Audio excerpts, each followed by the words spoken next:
Fía, cambio de Cambio tema. de tema radical, porque en mayo del año pasado, Ciro, el Papa Francisco lanzó un proyecto pedagógico llamado La Escuela Papal Fratelli Tutti. Este proyecto está encabezado por la Fundación Pontificia Scholas Occurrente, por la Fundación Liderar con Sentido Común, y pues la idea de esto es formar embajadores universales. Son 50 jóvenes de 34 países de los 5 continentes, 27 mujeres, 23 hombres, entre 18 y 30 años, y la idea es formar actores políticos, actores líderes que sean embajadores mundiales con capacidad de entender el mundo, atender problemas locales con una proyección global. Y pues parte de este proyecto tiene que ver con México, tiene que ver con jóvenes de México, y justamente el presidente de esta fundación, Liderar con Sentido Común, cabeza de este proyecto, es pues un viejo conocido de este nuestro, programa. Muy Antonio respetado y muy querido, y qué gusto tenerte hoy aquí para hablar de Fratelli Tutti, todos hermanos. Mi querido Ciro, muchas gracias. Y de otros temas. De lo que si tú nos quieras. da el tiempo. Qué gusto, Antonio. Como siempre, Platica. gracias. Bueno, antes que nada, bienvenido, gusto en verte. Hacía tiempo que no nos veíamos desde la pandemia, desde antes de la pandemia. Es cierto. Y platícanos, ¿qué es Fratelli Tutti? Pues mira, Fratelli Tutti, la escuela política Fratelli Tutti, porque Fratelli Tutti es el nombre que el Papa Francisco le dio a su encíclica, es una iniciativa entre Scholas Occurrentes, que es una fundación vaticana, y Liderar con Sentido Común, una fundación que yo presido, que pretende crear con chicas y chicos de todo el mundo una tela de araña para la nueva política, que estén conscientes de los problemas que nos está pasando, de que el mundo está cambiando, de que estamos aquí para cerrar las grietas, no para abrirlas más, sobre todo ya cuando nuestras candidatas y candidatos llegan a gobernar, para entender que meter la mano en caja ajena, en caja pública, digamos, debe estar penado, debe estar prohibido, no se debe de hacer, que debe haber valores en la política. Y el Papa Francisco, cuando le presentamos el proyecto, decidió abrazar con el nombre de su encíclica, en donde por primera vez un papa muy atrevido, me parece a mí, habla de política en su capítulo 1 y en su capítulo 5 de manera muy cruel, especialmente en el 1, ¿no?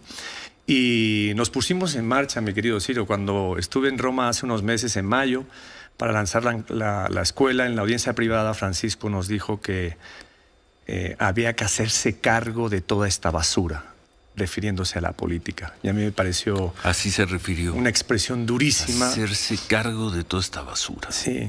Sí, no, Ciro, fue impresionante. Yo me quedé realmente impresionado con su mirada, con la forma con la que se expresó y con el aliento que nos dio para realmente sacar adelante la escuela. Él abraza la escuela. La escuela es una iniciativa en donde estamos buscando personas que nos apoyen. Estamos recaudando dinero para poder tener becados a los 50 chicos y chicas que vienen de todas partes del mundo, Ciro, y que es increíble además porque vienen chicos que han huido de Ruanda porque han sido perseguidos en la guerra civil, son refugiados. Por supuesto, tenemos presentes 6 religiones, hay ateos, agnósticos, nada que ver estrictamente con la religión, y esto es algo que también hablamos con Francisco, de abrirnos al mundo y de abrirnos a la necesidad de hermanarnos. Lo de Ucrania que está pasando en este momento es una desgracia. ¿Quiénes son ¿no? aptos? ¿Quiénes que deseen formar parte de este proyecto? 50, estás hablando de 50 Sí, tenemos becarios. 50 becados de todo el mundo, sí. entre 18 y 30 años, Ciro, en esta primera promoción. Aptos para participar? Y ahora que regresemos de un corte y platiquemos con amplitud sobre esto, ¿cómo imaginas dentro de 10, 12, 15 años a un egresado de ese proyecto en el campo político, esa basura? En África, en Europa, sí, en América Latina, en México, si es que hubiera un mexicano en todo eso. Tenemos 2 mexicanos, una chica y un chico. ¿Cómo los ves? Porque una cosa es hablar del proyecto, de dónde surge, cómo se va a financiar, quiénes van a ser los posibles participantes, y otra cosa es cómo los ves. ¿Dónde los ves? ¿Son muchachos de qué edades? Entre 18 y 30 años tenemos 30 hoy años. los 50. ¿Cómo ves a uno de ellos dentro de 10 años pongamos el caso más cercano que tenemos esta mañana, ¿cómo lo ves en México, por ejemplo? Pues ¿Te dejamos la pregunta ahora que regresemos de una pausa? Sí, así la pienso. Y luego también te quiero preguntar, fuiste portada en la revista Proceso el domingo y hablaste de las grietas. Así es. Y de la necesidad del gobierno de mantener una polarización política. Hablando de Fratelli Tutti, todos hermanos. Todos hermanos. Y aquí estamos en grietas para la polarización política y el enfrentamiento. Vamos a pausa, estamos platicando y siempre un lujo platicar con él y más tenerlo en estudio. Al querido estratega, político, analista Antonio Sola. Hacemos pausa, 9:20, volvemos. En un momento, regresamos con Ciro Gómez Leiva por la mañana. Continuamos con Ciro Gómez Leiva por la mañana. 9:24, Sofía. Ciro, estábamos viendo el tema de la escuela, ya decíamos que son 50 jóvenes de 34 países, pero ¿cómo es la operación, Antonio? ¿Cómo el Fratelli Tutti, cómo funciona? Son 50 jóvenes que ustedes ya seleccionaron, que van a estar en una escuela durante un tiempo en Italia, en alguna parte, o son jóvenes que van a estar trabajando en sus países, que ustedes van a estar asesorando de alguna manera.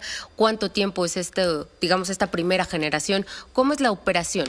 Mira, estamos tratando de romper moldes y de pensar cómo va a ser en el futuro presente la educación. Es una educación sin aulas, sin paredes físicas. Tuvimos una primera semana en Roma, en donde juntamos a los 50 chicas y chicos. La primera clase la dio el Papa Francisco. Y después de esa semana, en donde trabajamos mucho la parte del corazón, yo creo que hay que tener mucha congruencia entre lo que uno siente, lo que uno piensa y lo que uno hace. El problema es que tenemos mucho psicópata, mucho enloquecido en la política y gobernando nuestros países y nuestras comunidades, porque hay además mucha incongruencia entre el corazón, la mente y el hacer, el obrar para trabajar por nuestras comunidades. Entonces, nos vamos a juntar durante un año en varios momentos en distintos países. En el próximo mes están saliendo para 5 países distintos del mundo: Mozambique, Argentina. Aquí viene una delegación de 10, porque son en grupos de 10, aquí a México, en donde vamos a estar tratando distintas problemáticas comunitarias. Por ejemplo, en Argentina vamos a ver el tema del suicidio entre los jóvenes, que es un drama que estamos viviendo en nuestros países. En Suecia ya es la segunda causa de muerte en estos momentos. España va camino de eso. Y desde el trabajo comunitario vamos a desarrollar una serie de programas con estas chicas y chicos a lo largo de siguientes encuentros en diferentes partes del mundo y también en Roma. Por ejemplo, en junio vamos a Jordania para, digamos, crear una comunidad, un entendimiento de cómo se puede hacer el trabajo comunitario de abajo hacia arriba, entender lo que es el centro del poder y la periferia del poder. A mí nadie me enseñó qué es el poder, lo tuve que aprender. No se trata de educar en la administración pública, en la Constitución, en el poder literalmente. Y desde ahí pues esperamos, después del año de tenerlos, darle continuidad. Yo me imagino, Ciro, en el futuro, a estas chicas y chicos... de estos es la primera generación. Esta es la primera generación. Y dices que hay 2 mexicanos. Sí, hay una chica y un chico. 50. ¿Cómo los imaginas? Y desde luego virtuosamente, ¿cómo los imaginas dentro de, qué te gusta, 5, 10, 12 años? Sí. ¿Cómo imaginas a uno de estos muchachos? Bueno, mira, es una generación muy evolucionada, por debajo de los 30 años, que vienen no solo nativos digitalmente, sino que vienen con una concepción del mundo totalmente distinta, porque traen un nivel cerebral más evolucionado que nosotros, los que somos más viejos, yo al menos, y que no tenemos ese nivel, digamos, cerebral desarrollado. Y yo los imagino en las esferas del poder. Tú eres un hombre que tiene mucho poder, no hay que hacer política para tener poder, tú tienes poder.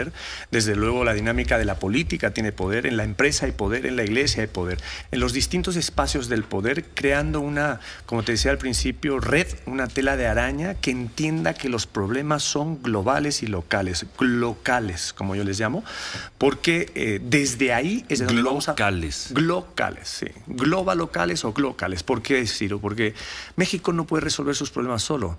Necesita Argentina, y Argentina a los españoles a los gringos a los rusos. A y veces, hoy nos estamos escuchando matando, la ¿no? mañanera, parecería que el gobierno de México sí cree que puede resolver sus problemas solos, pero de eso hablamos más adelante. Vale. ¿Y entonces? Y entonces desde ahí, en distintos ámbitos de responsabilidad, yo creo que algunos de ellos y de ellas, especialmente las mujeres, van a llegar a presidentas y presidentes de sus países, y vamos a tener una dinámica no solo durante este año de formación, sino de darles seguimiento después de salir de la escuela para poder acompañarlos en su construcción de poder en sus comunidades. ¿Cuánto dura el ciclo de una generación? Preguntaba, ¿no, Sofía? Un año. Sí, ¿un año? Un año. Es un año. Un año. Y se renueva, en principio, con otros 50. No hay la idea de que esos 50 en un futuro sean 60, 70. Sí. De hecho, vamos a abrir porque creciendo. fue una locura el nivel de inscripciones que tuvimos. Tuvimos que rechazar a muchas personas, lastimosamente, para esta primera promoción, pero las vamos a abrir, por ejemplo, a ciclos de 30 a 40 años o de 30 a 45 años y en adelante, porque no solo nos podemos quedar ahí. Nada más que quisimos empezar de manera lo más modesta posible, porque también es un compromiso de que todo esté bien, de, como te decía antes, de poder tener la recaudación, de que todo esté en marcha para que los chicos puedan venir a estudiar. Hay muchos de esos chicos y chicas que no tienen medios posibles, como por ejemplo este que te decía yo, que es refugiado y que está organizándonos en uno de los campos de refugiados un encuentro con los chicos y chicas de Fratelli Tutti para entender estos problemas, ¿no? Así que ¿Y el financiamiento, Antonio? Pues personas normales y corrientes que quieran ponerle el pecho a esto, el mundo de la empresa, el mundo de la iglesia, aquellos que estén dispuestos de buena voluntad y que evidentemente pues pasen todos los controles que hay que pasar para poder hacer una donación a una institución de estas características, que nos quieran apoyar y que nos quieran alentar. Yo llamo a todos los mexicanos, ando en esta tarea de recaudar dinero. Por lo pronto se consiguieron los recursos para esta primera generación y me imagino que para la que viene. Conseguimos parte de los recursos y estamos trabajando ahorita para que podamos darle continuidad efectivamente. Y me imagino, o sea, entre 18 y 30 años, pues son jóvenes que están o estudiando o trabajando, siguen a la par, o sea, van a la universidad a la par que están en la escuela Fratelli Tutti, están haciendo sus trabajos como profesionistas al mismo tiempo. Claro, tienen sus responsabilidades. Por ejemplo, Mafer, que es la chica mexicana de 29 años que está con nosotros, ella tiene su trabajo y va efectivamente a cumplir con sus obligaciones laborales, y los tiempos que le tiene que dedicar a Fratelli Tutti, pues se los dedica y sigue adelante, y luego pide permiso de sus vacaciones para ir. ¿Y cómo es la evaluación? Ya dijiste que no hay aulas, pero ¿cómo es una evaluación para que alcances el grado de egresado de la escuela política Fratelli Tutti? Tenemos métodos de evaluación muy transparentes y muy transgresores también a lo largo de los 12 meses que las chicas y chicos nos acompañan, con un cuerpo técnico, docente, multidisciplinar de muchos países del mundo, que se encargan de ir evaluando no solo las aptitudes intelectuales, sino también las emocionales y las, digamos, sentimentales, el sentimiento, la razón y la forma de hacer su trabajo comunitario a lo largo de estos meses. Y desde luego en los trabajos de campo van a tener que presentar sus análisis de la realidad que van a estar viviendo. Antonio, ¿estos 34 países incluyen Rusia, incluyen Ucrania? Pues mira, qué buena pregunta. Ahorita se me escapa, creo que no. Te la voy a responder después. No sé si ya podemos checar eso. Creo que una compañera que tenemos aquí, en este momento Rusia no, y Ucrania creo que tampoco. No presentaron, a lo mejor presentaron y no fueron admitidos. Está Oceanía, desde luego tenemos Australia, tenemos Sudáfrica, Liberia, México, desde luego, tenemos Argentina, Ecuador, España, pero ahorita Ucrania y Rusia se me escapa. Parecería que no. Se me escapa. Creo que no, creo que no. Pero te lo voy a confirmar después, Sofía. Pues felicidades. Gracias. Las personas interesadas que nos estén escuchando, ¿cómo pueden acercarse al proyecto de la Escuela Política Fratelli Tutti? ¿Cuál es la mejor forma para acercarse? Me pueden buscar desde luego en las redes, y aquí les dejo mi teléfono WhatsApp y que me escriban directamente y yo los enchufo con el director de la escuela, con Juan. Directamente a ti, pero no tienen una página. Sí, pueden ver también en la página escuelapoliticafratellitutti.com.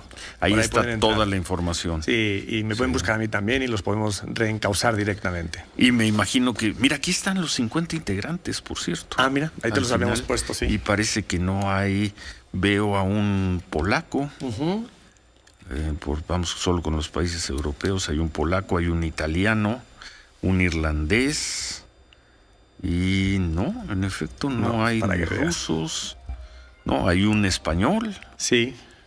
Y dos españoles y un alemán. Una alemana, sí. Nada más, no rusos, no ucranianos. No ucranianos. En esta primera generación. Mira qué buen tema ese. Sí.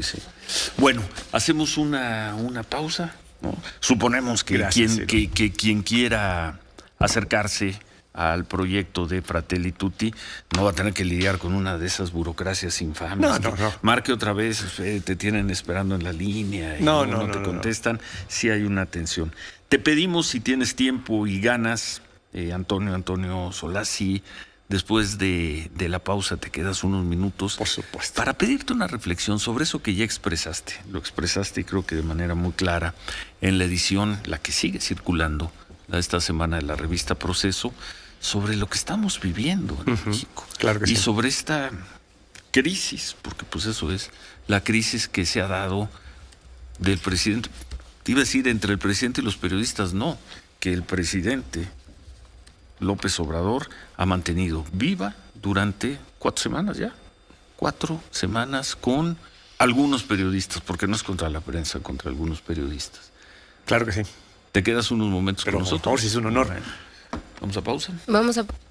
La crisis que se está viviendo y que desde mi punto de vista, Antonio, alimenta todos los días el presidente López Obrador con un grupo de periodistas, con a quienes considera sus adversarios y que parece no tener fin. Para el proyecto del presidente López Obrador en avivar ese conflicto parece no tener un punto de agotamiento.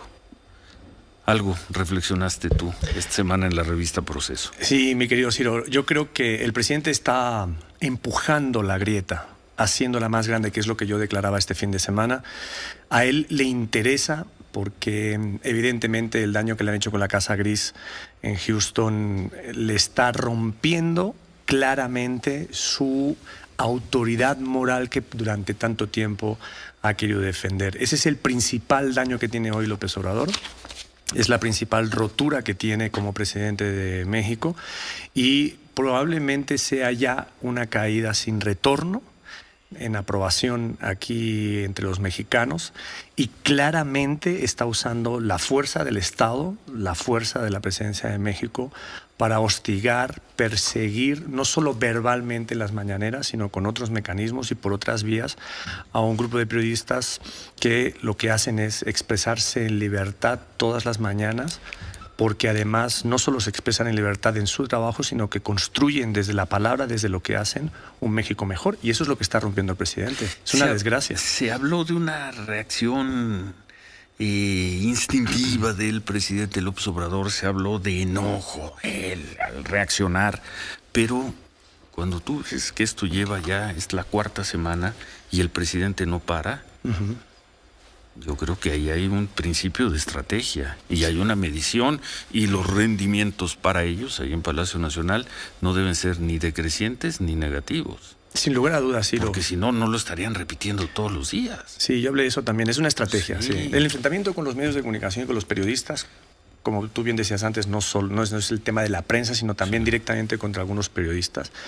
Evidentemente es una estrategia de división que él cree, y probablemente por los números que tenga, que le está beneficiando. Y que después de este episodio, que tú dices que probablemente sea una caída, lo de la casa de Houston, le siguen diciendo adelante, presidente. Lo que pasa es que es una huida hacia adelante, mi querido Ciro. Es una huida hacia adelante ciega. Una fuga al frente. Sí. Pero mira, todos han terminado mal. Correa, expresidente de Ecuador, atacó duramente a periodistas y a la prensa. Hoy no puede regresar a Ecuador y además tiene una alerta de Interpol. Chávez, pues fue un perseguidor nato. Maduro es un delincuente del crimen organizado. Los problemas de la señora Kirchner. Los problemas de la señora Kirchner, Ortega. Digo, ¿en dónde quiere terminar Andrés Manuel López Obrador? Desde luego no va a terminar, como él mismo se ha dicho a sí mismo, en la historia de los mejores presidentes de este país, ¿no? Probablemente va a terminar en el vertedero de este país. Pues hoy, en términos comunicativos. Hoy un día más insistió en el tema. No parece, repito, su estrategia todavía no parece haber encontrado el punto de agotamiento.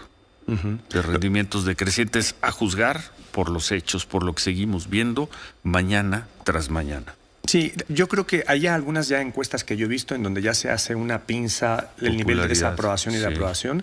Va a tardar un poco todavía. Él tiene toda la batería del Estado. México hoy parece una autocracia de facto y de forma. La autocracia es aquella forma de gobierno en donde ya los líderes o presidentes, como es el caso, empiezan a violar las normas que rigen la convivencia en un país y es el paso previo a la dictadura. Y evidentemente esa dinámica que está en este momento teniendo López Obrador, muy probablemente sea censurada en el medio plazo por los mexicanos. Va a tardar un poco, pero la pinza se va a cerrar y quién sabe, quizá antes de lo que uno crea, se va a cruzar la desaprobación con la aprobación. Lo estaremos viendo. Y ojalá tengamos oportunidad de también reflexionarlo públicamente contigo. Siempre un gusto platicar con Antonio Sola. De los primeros, y eso lo recordaremos siempre, en decir, creo que a finales del 2017, principios del 18, dijo, no es que va a ganar López Obrador. López Obrador arrasará. Fuiste de los primeros que lo expresaste, no recuerdo exactamente en qué mes o con qué anticipación a las elecciones. Así fue. Y mira, 53% de los votos. Y aquí contra estamos. 22 del segundo lugar, ¿no? Que tuvo Naya, 22. Por ahí, sí.